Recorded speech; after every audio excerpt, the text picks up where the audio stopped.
Welcome to Dented, your go-to hub for simplified, high-yield dental education. तो hello guys, अब हम लोग पढ़ेंगे अपना आगे का topic, that is the orthokeratinized odontogenic cyst. Orthokeratinized पे हम लोगों ने इससे पहले क्या पढ़ा?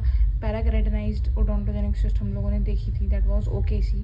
अब ये क्या है? OOC, OOC, that is the orthokeratinized odontogenic cyst. ठीक है, तो ये इस सिस्ट के बारे में हमें क्या समझ में आ रहा है कि ये एक रेयर सिस्ट है हमारी जॉ की।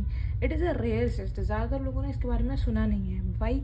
And it is lined by the orthokeratinized squamous epithelium. What does orthokeratinized means? हम लोगों ने कल बताया था पैराकेराटिनाइज्ड का मतलब होता है जिसमें न्यूक्लियस प्रेजेंट होता है। ऑर्थोकेराटिनाइज्ड जिसमें न्यूक्लियस प्रेजेंट नहीं होता है। न्यूक्लियस क्यों नहीं प्रेजेंट है? क्योंकि वो जो सेल्स हैं वो कैसे हो चुके हैं?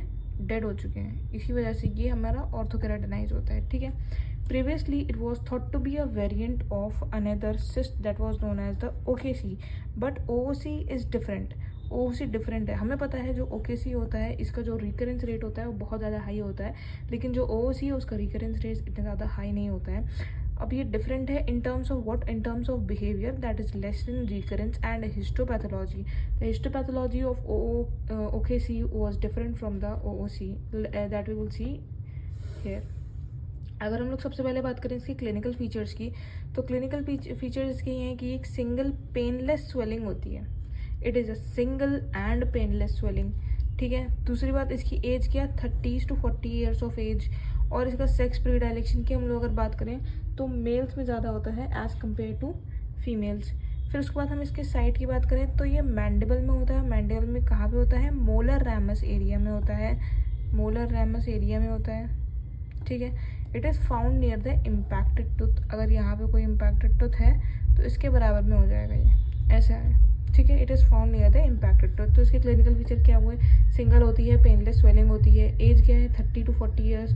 फिर सेक्स प्रीडायलेक्शन मेल्स पे ज़्यादा होती है। साइड क्या है? मैंडिबल। मैंडिबल में भी कहाँ पे? Molar ramus area. और इसकी जो है कि found near the impacted tooth. अब इसके रेडियोग्राफिक फीचर्स की बात करें तो रेडियोग्राफिकली अगर हम लोग इसको देखो तो ये यूनिलोक्यूलर रेडियोल्यूसेंसी होती है एंड सिंगल क्लियर एरिया पाया जाता है। यूनिलोक्यूलर रेडियोल्यूसेंसी पाई जाती है। It is linked with the impacted third molar.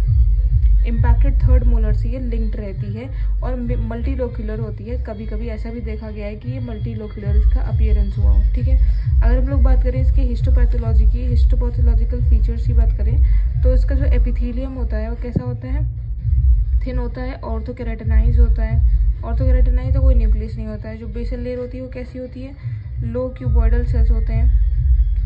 ठीक है, लो क्यूबॉइडल सेल्स होते हैं, यहाँ पे फ्लैट सेल्स होते हैं। वो पैलिसेडिंग नहीं होते हैं। What does palisading means? Palisading का मतलब away from the basal layer हमारा जो न्यूक्लियस था, है ना, एक साइड शिफ्टेड था, वो नहीं होंगे प्रेजेंट। ठीक है, और कनेक्टिव टिश्यू में क्या होगा? फाइब्रस होगा और इन्फ्लेम्ड होंगे।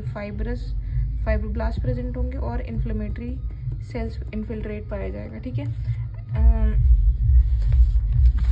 As you can see in the given figure, हम लोगों ने जो जो बातें बोली वही यहाँ पे दिख रहा है। सबसे ऊपर वाली जो एपिथेलियम है वो कैसी है? थिन है, ऑर्थोकेराटिनाइज है, उसमें कोई न्यूक्लियस नहीं दिख रहा है। बेसल लेयर किस तरीके का है? बेसल लेयर जो है लो क्यूबॉइडल है और फ्लैट सेल्स हैं, है ना।